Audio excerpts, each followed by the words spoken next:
Evalá com mais um capítulo, um episódio, e eu vou dizer para vocês que esse foi o melhor livro que eu li em 2019.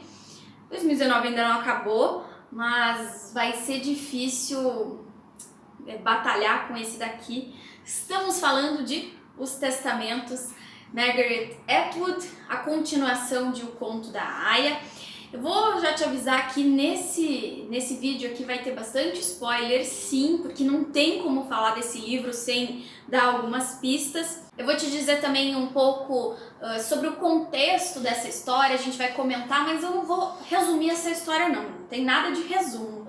Mas olha, sério, assiste esse vídeo porque esse livro aqui tá maravilhoso.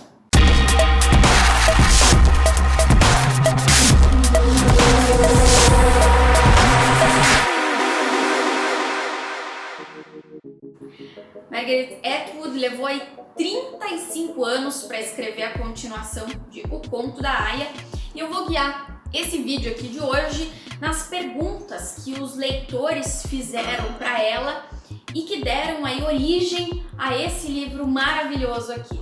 Preciso, antes de tudo, dizer para vocês que esse é um livro de tirar o fôlego em diversos sentidos. Eu digo isso porque as suas discussões, elas são muito pertinentes e atuais, mesmo que se trate de uma distopia aí de mais de 400 páginas.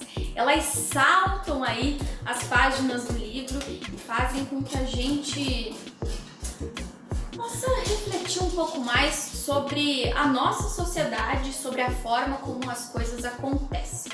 Esse livro então foi lançado agora há pouco, em novembro de 2019, e eu li assim com bastante voracidade para poder trazer esse vídeo antes de acabar novembro, justamente porque eu queria que você pudesse assistir esse vídeo o quanto antes.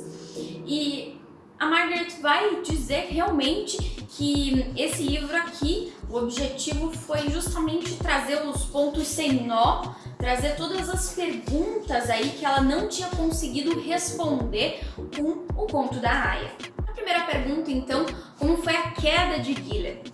E aí, no pós-fácio do livro, a própria Margaret Atwood vai dizer o seguinte: totalitarismos podem desmoronar de dentro para fora à medida que deixam de cumprir as promessas que os levaram justamente ao poder, ou podem ser atacados de fora para dentro, ou ainda ambas as coisas. Não há fórmulas infalíveis, já que muito pouca coisa na história é inevitável. Cara, olha isso. A gente está falando de uma história muito fictícia, uma distopia, mas a gente consegue colocar essa frase dela em diversos contextos. Inacreditável. E aqui eu já embarco para a importância que a Margaret Atwood dá para a história. A gente vai descobrir que no Conto da Aia e também aqui nos Testamentos, o livro é contado a partir do futuro. Ela usa a história para narrar todos os fatos. Só que mesmo ele sendo contado a partir do futuro, a história não fica chata. Aqui, nesse caso, ela dá um jeito aí de colocar justamente os depoimentos, os testamentos de 3 vozes diferentes, o que dá bastante dinamicidade para essa narrativa.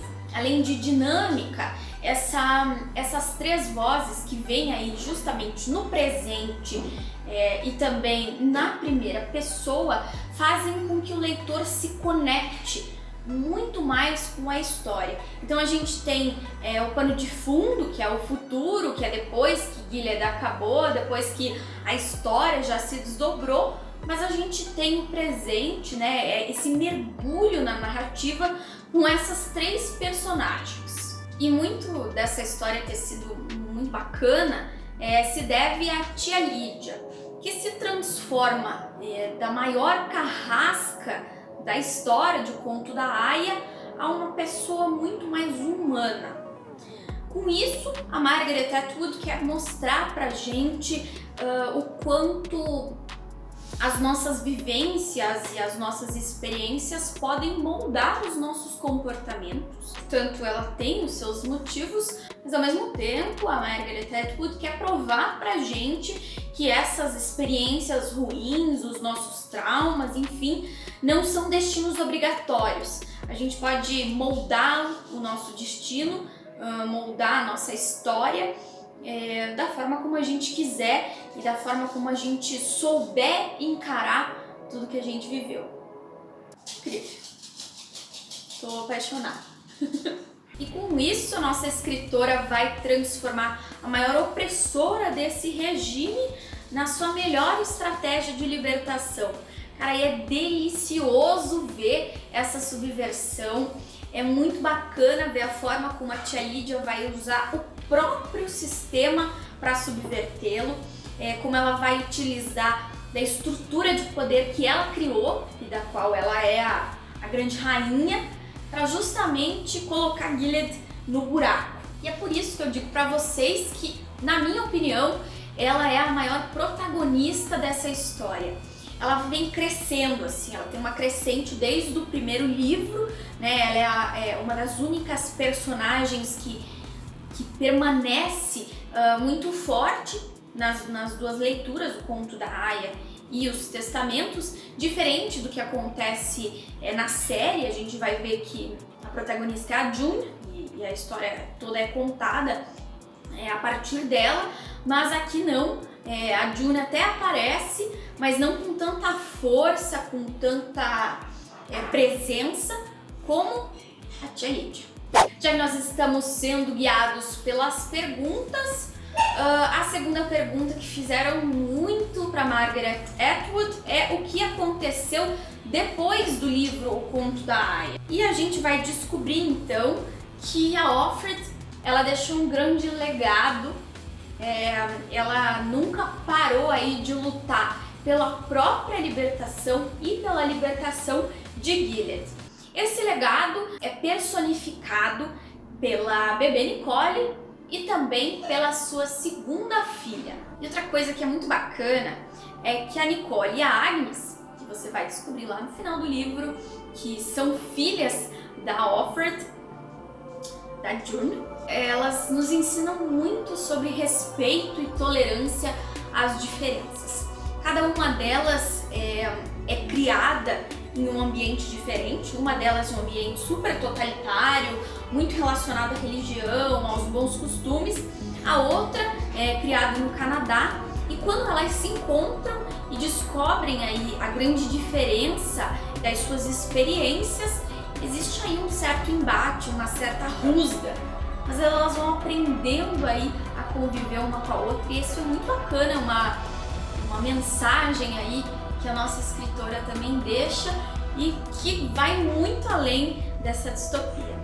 E se vai muito além da distopia, a gente tem que falar um pouco desses quesitos. Claro, o machismo, mas tem aí umas outras questões como a concentração de bens e de poder. Tem também a questão de uma teocracia super puritana, uma religião que vai ditar todos os costumes e todas as vivências aí das pessoas, o dia a dia, enfim. Temos também uma revolta contra uma vigilância digital super opressora, porque é muito bacana, que é uma coisa que parece que a escritora está desenhando para o nosso futuro. Mas uma coisa que eu vim aqui até a caráter para isso, e que tem muita importância tanto na história quanto na nossa vida de uma maneira geral, é o poder da leitura. Então, ler é poder, e você vai perceber muito isso aqui em Os Testamentos. Em Gilead, as mulheres são proibidas de ler, e quando um pedaço dessa classe tem acesso aos livros, as coisas começam a mudar. As bibliotecas, elas são ambientes aí quase intocados, né? Para as mulheres não é um lugar bacana, é um lugar perigoso. E aí a gente vai ver justamente que quando a Agnes põe a mão nos livros, quando ela começa a realmente ler a Bíblia, quando ela começa a ler os arquivos aí sobre as famílias antes de Gilead, a cabeça dela vai começando a mudar, principalmente em relação ao sistema em que ela vive. E aí, se no conto da Aya a gente está bastante preocupado em tentar entender as estruturas de poder, as formas como as classes se organizam dentro de Gilead, aqui nos Testamentos, como a gente já está um pouco mais acostumado com tudo isso, o foco muda e vai então para as artimanhas psicológicas, físicas e enfim, em que esse poder ele acontece e se transforma. E falando em artimanhas, a tia Lídia vai usar as suas para transformar as duas meninas nos seus anjos da aniquilação. Cara, é muito massa isso, que você vai ver justamente o quanto as duas pequenas, super jovens, vão ser a grande chave aí da destruição de Gilead, a grande forma de libertação e, portanto, tudo aquilo que a June tinha construído no começo e também estava contra, vai se concretizar aqui através das duas meninas.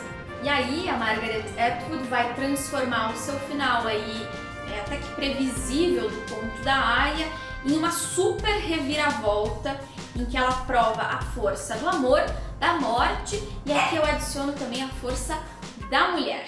E agora uma dica para o final desse vídeo, que não serve só para essa leitura, obviamente para ela também, afinal de contas, é de quem a gente está falando, mas leiam todos os prefácios e pós-fácios que vocês puderem, leiam as notas de rodapé e também os agradecimentos. Eles contêm informações valiosíssimas e que podem enriquecer muito a nossa leitura. Não tenham preguiça. Às vezes tem muito nome nos agradecimentos e tudo mais, a gente sabe disso, vão passando o olho, mas ali também pode ter muito ouro, muito... Essa é a dica. E agora eu vou dizer pra você, se por acaso você não se importa aí com spoilers, gosta mesmo de ler sobre o final da novela, sobre o final dos seus livros, está aqui como uma forma de descobrir se você deve ou não ler esses dois livros. Sério, leia. Se você já leu, leia de novo, assista de novo o vídeo, dê o seu like aqui, comente, por gentileza. E olha, vamos esperar aí para ver se a gente vai ter alguma coisa nesse nível. Esse livro aqui é muito bom. Tô sem palavras, eu vou dar tchau, que é isso aí que me sobra. Um beijo pra você e até a próxima. Tchau, tchau.